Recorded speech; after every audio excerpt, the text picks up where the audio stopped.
Dans cette capsule, je vais proposer une série de démonstrations concernant les formules trigonométriques.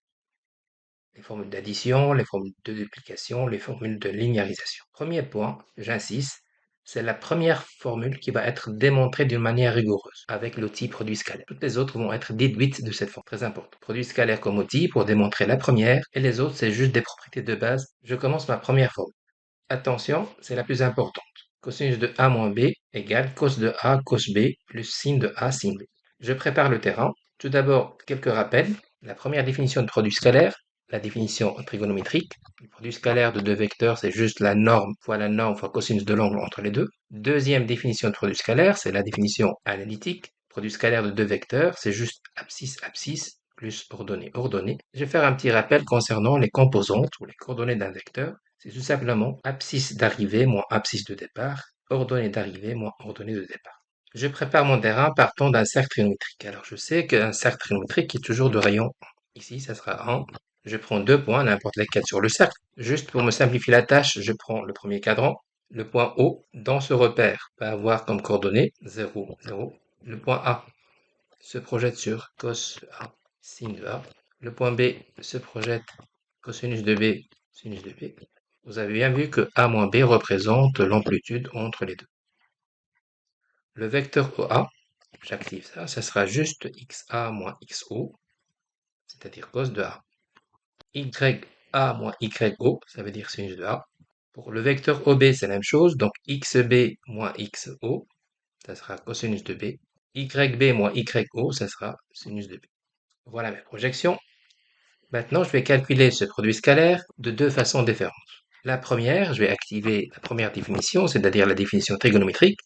Donc, ça sera la norme de OA, la norme OB, fois cosinus de l'amplitude entre les deux, c'est cosinus de A moins B. Puisque c'est un cercle trigonométrique de rayon 1, donc OA, c'est juste 1. OB, la norme, c'est juste 1. Je reste avec cos de A moins B. Je simplifie parce que le 1 est un neutre, est un élément neutre, donc ça sera juste cosinus de A moins B. Voilà mon premier résultat. Je vais calculer le même produit scalaire, OA, OB, mais avec cette définition analytique. Ça sera abscisse, donc cos de A, cos de B, plus ordonnée, sin de A, sin de B. Ça sera mon deuxième résultat. Puisqu'il s'agit de la même chose, c'est le même produit scalaire, donc le résultat 1 égale le résultat 2, ce qui démontre en fait la formule. Donc cos de A moins B égale cos de A, cos de B, plus sin de A, sin de B. Deuxième formule d'addition. Je ne vais pas refaire le produit scalaire, je vais juste déduire ce résultat du résultat précédent. Je vais jouer avec une règle algébrique de base. A plus B, c'est juste A moins B. Je vais réécrire cette somme sous forme d'une différence. Et je vais utiliser la formule précédente. Je suis un peu gêné par rapport à cet argument. L'argument, c'est moins B. Et je dois faire sortir le moins. Deuxième rappel concernant le cercle. Je sais que si j'ai un x, son opposé, il est à ce niveau-là, ils vont avoir le même cosinus. Cosinus de x, cosinus de moins x. Et pour l'axe des sinus, ils vont avoir des sinus opposés. Sinus de x sera moins sinus de x. Je vais utiliser cette propriété. Cos de a, rien à faire. Cosinus de moins b, donc le moins est absorbé par cosinus, après cette définition. Ce sera cosinus de b plus sinus de a. Le moins sera conservé. Règle de calcul, le moins se déplace ici, donc ça sera cos de a, ce qui achève la démonstration. Les deux premières formules sont relatives à cosinus. Je passe maintenant au nombre trigonométrique sinus. Attention, on doit transformer l'écriture cosinus en écriture en sinus. On va utiliser un rappel.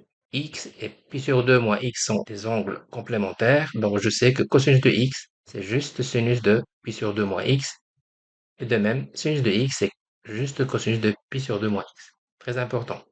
Sinus et complémentaire de sinus. Attention, sinus et cosinus, ils sont liés par cette règle de complémentaire. Bon, je vais utiliser ça. Sinus de A plus B, ça sera juste cosinus. Je le fais parce que j'ai besoin d'utiliser la formule de cosinus. J'ai activé finition. Je vais jouer maintenant avec les parenthèses. Donc, je vais regrouper pi sur 2 moins A entre parenthèses et je vais laisser le B tout seul. J'ai maintenant la forme déjà démontrée. Je peux appliquer la formule. Le même, encore une fois, j'utilise toujours les mêmes propriétés de complémentaire. Donc, je sais que cosinus de pi sur 2 moins a, c'est juste sinus de a. Je reste avec cosinus de b. De même, sinus de pi sur 2 moins a, c'est juste cosinus de a, sinus de b, qui achève la démonstration. La formule, toujours sinus. Encore une fois, c'est un jeu d'écriture. A plus moins b. Je peux utiliser la question précédente, donc ce sera sinus. Les mêmes règles, ce qui achève la démonstration. Je passe maintenant à la partie formule de duplication.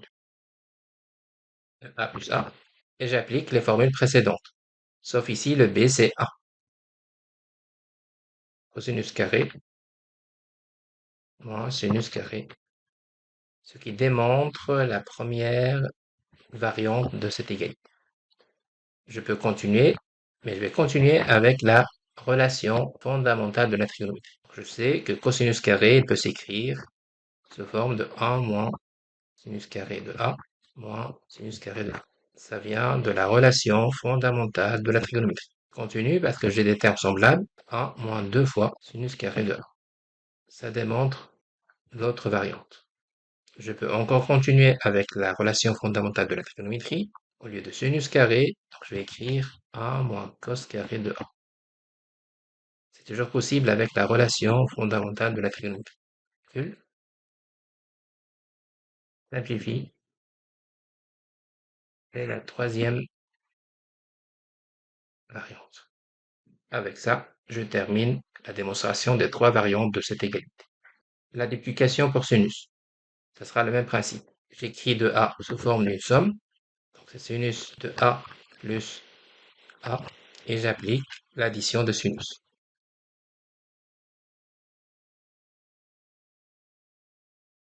Je gère les termes semblables. Ça fait 2 fois sinus de A, sinus de A. Ce qui achève la démonstration. Je passe maintenant à la partie formule de linéarisation. La linéarisation mathématique, c'est quand on passe d'une puissance à une puissance 1. Je pars avec la duplication, cette variante, et je vais isoler juste le cosinus carré de A. Le 2 passe de l'autre côté par division, ce qui achève la démonstration.